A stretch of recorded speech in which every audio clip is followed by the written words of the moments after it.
kinakal na namin para mapatino.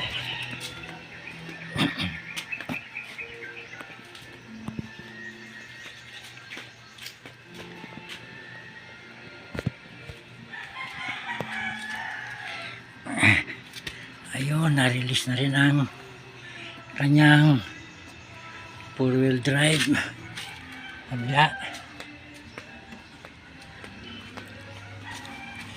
Oh, ganon din, na-release na rin.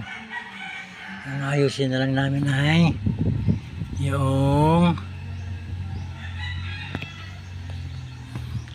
steering boot, tie rod and boot, tsaka yung clamp ng axle boot.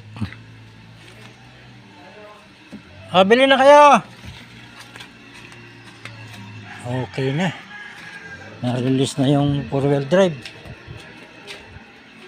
Umipit kasi. Bili na kayo yan, oh. Bili ka nyo tayo. Oo nga, sige. Para tabi dito. Yan, oh.